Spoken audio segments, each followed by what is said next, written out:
मोहब्बत जेका ज़िंदगी खे संवारण लाइ हूंदी आहे, कॾहिं कॾहिं जेकॾहिं हद खां वधी वञे त तबाही जो सबबु बणिजी सघे थो। अॼु जी कहाणी सिर्फ़ हिकु इंसान जी न, पर हिकु पूरी तरबियत जी नाकामी जी कहाणी आहे।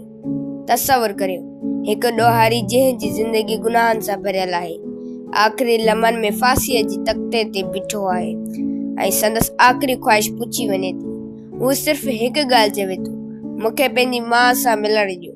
माउ अचे थी, पुट खे भाकुर पाए थी ऐं उन लम्हे में हर इंसान हैरान थी वञे थो।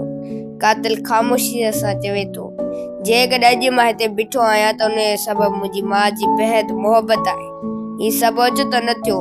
नंढपण में जॾहिं हिन नंढियूं ग़लति हरकतूं कयूं त माउ खे सम्झाइण बदिरां बचाईंदी रही। नंढी चोरी माउ पर्दो विधो ऐं आहिस्ते आहिस्ते ग़लति कमु करणु हिन लाइ आदत बणिजी वियो, छो त हिनखे यकीन हो त माउ मूंसां हमेशह गॾु आहे। त नंढो ॾोहो आहिस्ते आहिस्ते वॾो बणिजी वियो। नंढड़ी ग़लती वॾी बग़ावत में बदिलजी वई ऐं पोइ उहो ॾींहुं बि आयो जॾहिं कानून बि हिनखे बचाए न सघियो। पर सवाल अञा बाक़ी हो, असल ॾोहारी केरु हो? पुटी या इहा तरबियत जेका कॾहिं थी न? इस्लाम असांखे वाज़े रस्तो ॾेखारे थो। रसूल अल्लाह सल्लल्लाहु अलैहि वसल्लम फरमायो, हर ॿार फितरत ते पैदा थिए थो ऐं पोइ संदसि वालिदैन हिनखे उहो बणाइनि था जेको हू बणिजे थो। यानी वालिदैन जी ज़िम्मेवारी सिर्फ़ मोहबत न, पर सही रहनुमाई बि आहे।